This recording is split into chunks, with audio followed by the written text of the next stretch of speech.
In 2015, Forbes named Elizabeth Holmes the youngest and wealthiest self-made female billionaire on the planet. This claim was made on the basis of her company Theranos, which she founded in 2003, and by 2014 was valued at an insane $10 billion. Today, Holmes is known for standing trial for one of 2021's biggest legal cases. Ultimately, Theranos fell apart in 2018 due to legal issues, and Holmes is getting ready to face the music for several counts of wire fraud and conspiracy to commit wire fraud. But who is Elizabeth Holmes? Why is Holmes facing these charges? And how did she go from being one of Forbes' stars to standing on trial for these terrible crimes? Welcome to TechWick. We bring you the hottest and best tech stories of today. And in this video, we'll be covering Holmes' crazy story and how Theranos scammed hundreds of people to build a multi-billion enterprise. But before we do, please subscribe if you're new to this channel and hit the bell for notifications on our latest videos. We upload new tech stories weekly, so you can stay updated on the world of tech. Until the legal issues and investigations came around, Elizabeth Holmes was one of the tech world's star children. Raised in Washington, D.C., Holmes was a talented and bright student. At 18, she began attending Stanford University for a degree in chemical engineering, while also working as a lab assistant. After her freshman year, Holmes landed a position at the Genome Institute of Singapore for SARS testing. Here she developed an interest in healthcare technology, and she actually filed her first patent application in 2003 for a wearable drug delivery patch.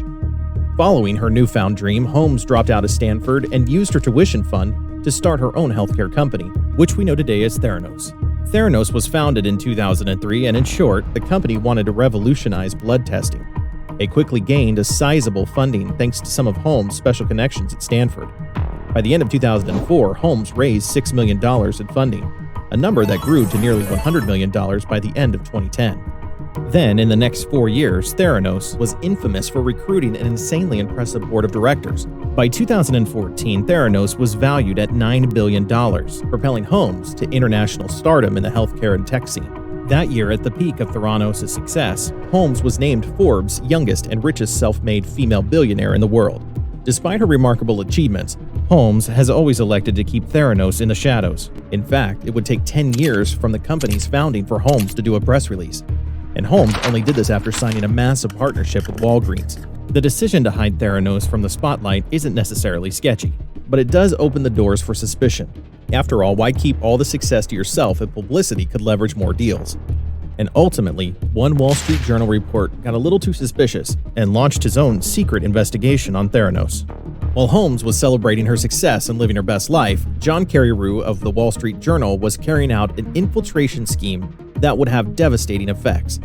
In 2015, Carreyrou was tipped by a medical expert that Theranos results may be really inaccurate or worse, falsified.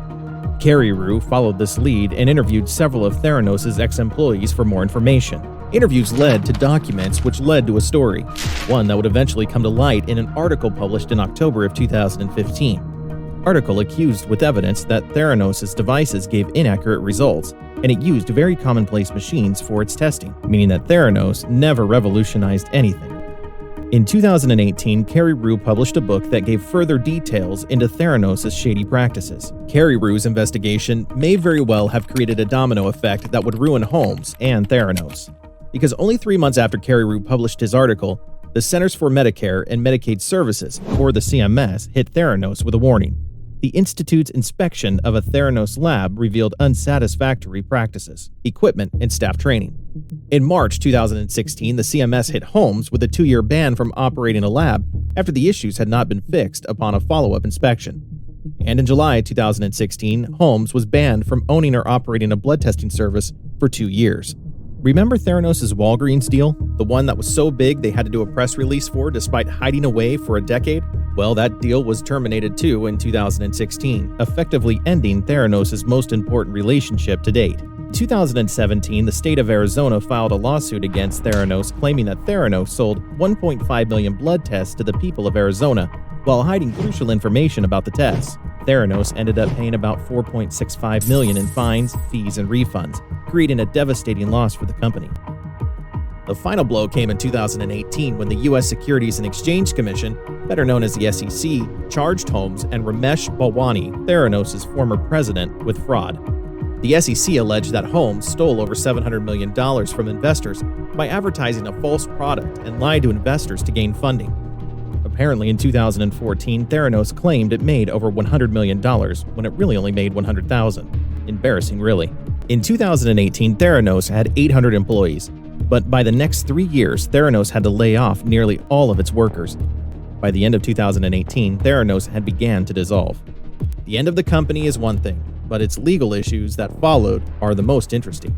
After all, it's possible that Holmes was simply delusional and incredibly optimistic about Theranos' growth, and this is the argument Theranos' defense is rolling with. But it's the consistently inaccurate results from Theranos' machines that make this case harder and harder to argue, especially now when ex-employees and whistleblowers are stepping forward to speak up against Holmes and Theranos.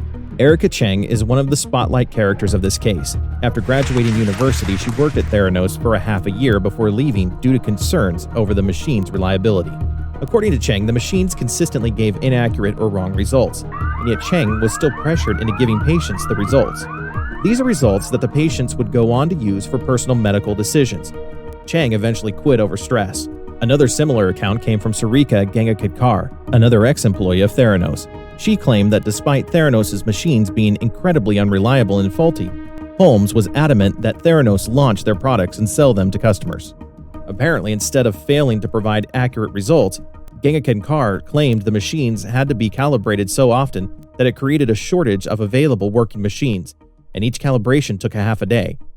No, literally, apparently they took over 12 hours just to calibrate.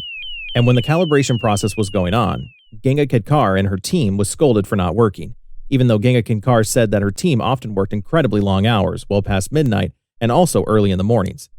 Like Cheng, Gangakadkar also claims that she was pressured to approve tests to speed up clinical trials. Even though she was really uncomfortable with doing this, Holmes applied pressure on her staff to proceed always. After all, products had to be delivered, right? And her testimonial has yet to be finished. Gangakadkar is returning to the stand soon as part of this massive ongoing trial. Who knows what new information she could bring that might impact Theranos' case even further. Though Holmes' journey has humble beginnings with good intentions, it's kind of hard to forgive all of her actions since then. And even then, the sketchy hide-in-the-shadows operation style was pretty suspicious in the first place. But the most important lesson to take from Holmes and Theranos' story is simple. It's better to fail than to cheat. Holmes' machines never really worked, it seems, but she desperately pushed to keep the company alive. The impact of her decision is now widespread and bears a ton of consequences, not just for herself. People lost their jobs, citizens were given inaccurate medical information, and the public was deceived. Even Holmes herself is facing the music now, with this massive trial becoming one of the stories of the year. Maybe Holmes' defense could pull off a miracle here, but it's going to be an uphill battle to say the least. If you enjoyed the video, please like and leave a comment below. If you're new to this channel, please subscribe and hit the bell for notifications on our latest content.